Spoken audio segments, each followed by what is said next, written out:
মই আহিলো বাংলাদেশৰ পৰা অসমত আছো মোৰ দেউতা মা 14 গোষ্ঠী মোৰ বাংলাদেশত ঘৰ যদি বাংলাদেশী মানুহবিলাকে সদায় মোক লিটাৰেচাৰ দি থাকে ৰেডিঅ'ত বজাই থাকে ব্ৰেইন ওয়াশ কৰি থাকে তেতিয়া মোৰ লয়ালিটিটো আইনগতভাৱে ভাৰত কিন্তু মানসিকভাৱে মোৰ লয়ালিটিটো থাকিব বাংলাদেশত ভাৰত আৰু বাংলাদেশৰ কাজিয়া লাগিলে মই কোনফালে যাম হেতু এটা সিদ্ধান্ত আজিয়ে ল'ব নোৱাৰি সেইকাৰণে বাংলাদেশে চেষ্টা কৰি আছে যে চিকেন নেকৰ আশে পাশে থাকা বাংলাদেশ মানে মই গভৰ্ণমেণ্ট কোৱা নাই বাংলাদেশৰ ফাণ্ডামেণ্টেলিষ্ট অৰ্গেনাইজেশ্যন তেওঁলোকে ধুবুৰী শিলিগুৰি হওক বা গোটেই চিকেন নেকটোৰ আশে পাশে থাকা মানুহবিলাকক তেওঁলোকে মোটিভেট কৰিব চেষ্টা কৰি আছে যে remain as a Bangladeshi although you are staying now in India এই যে ফোন কল আহিছে ওয়াল ৰাইটিং হৈছে it is part of that conspiracy সেইকাৰণে মই সদায় কওঁ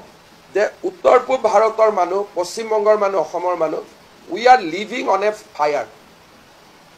আমি নিজেও নাজানো যে এটা সংঘাত হলে আমাৰ ভৱিষ্যত কি হ'ব যেতিয়ালৈকে সংঘাত নহয় সব ঠিক আছে যেতিয়া সংঘাত হ'ব large section of people whose original residence in the Moimansingh district Rangpur district where their loyalty will go এটা আজি আমি কোনেও ক'ব নোৱাৰো সেই সময়তহে আমি গম পাম সেইকাৰণে এই কথাবিলাক কোনো পলিটিচিয়ানে উত্তৰ দিব নোৱাৰে আমিও সাৱধান হৈ থাকিব লাগে we should be very very careful Assam খুব next 20 years in Assam will be very very critical and very very difficult period সেইকাৰণে মই ভাবো যে these are not what I am speaking as a politician 25 বছৰৰ ৰাজনীতি কৰাৰ পিছত মই দেখিছো যে because we could not take many step earlier now আমি এতিয়া এটা বিপদৰ পৰিসীমাৰ ভিতৰলৈকে সোমাই গৈ আছো বেলেগ নালাগে ওৰিয়াম ঘাটৰ এভিকশনতে চাওক 12-13 হাজাৰ মানুহ শিলচৰৰ পৰা গৈছে বৰাক ভেলীৰ পৰা গৈছে কৰিমগঞ্জৰ পৰা গৈছে মণিপুৰৰ পৰা গৈছে বৰপেটাৰ পৰা গৈছে ধুবুৰীৰ পৰা গৈছে তাত এইবাৰ ইলেক্টৰেল লিষ্টত 20,000 মানুহ হলহেঁতেন তানে এটা উজনিৰ দুৱাৰ মুখতে ডাঙৰ ঘাটি এটাই বহি গৈছিল কিন্তু অসমীয়া মানুহ এইবোৰ নজৰো দিয়া নাই এতিয়া দুই এজনে কৈ আছে নাই নাই ইহঁতে নাগালেণ্ডৰ পৰা মাটি ৰক্ষা কৰি আছিল নাগালেণ্ডৰ পৰা মাটি ৰক্ষা কৰিব কাৰণেতো দুইজন CMA ফোনত কথা পাতিলে হ'ল আমাৰ মানুহে বিশেষকৈ লেফট মানুহবিলাকে সেকুলাৰ সো কল সেকুলাৰ মানুহবিলাকে অসমক কিমান বিপদত সোমাই দিছে বুজি পোৱা নাযায় যোৱাকালি বিশ্বনাথৰ এভিকশন হ'ল ডিচিয়ে মোক কৈছে স্যাৰ বিহালীটোতো আছে তাৰমানে নৰ্থ বেংকখন য'ত আমি সাধাৰণতে ভাবো যে নাই সব ঠিক তো কালি মই চতিয়াত যাওঁতে তাতো ডিচিয়ে কৈছে স্যাৰ ইয়াতো বহুত মানুহ আছে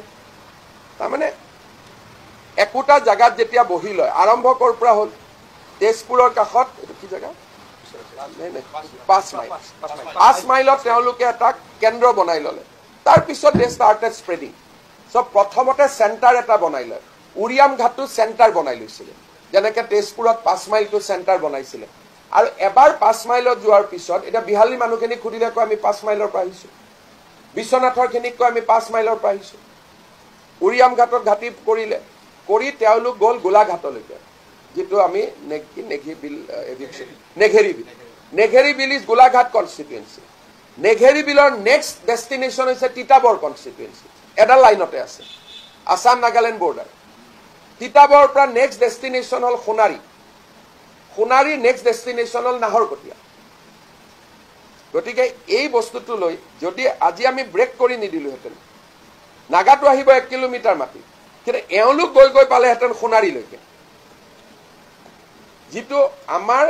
মানুহবিলাকে ৰিয়েলাইজে কৰিব পৰা নাই সেইকাৰণে কেতিয়াবা মই অশান্ত হৈ থাকো যে আমাৰ মানুহখিনিয়ে বুজিয়ে পোৱা নাই যে আমি কি জায়গাত বহি আছো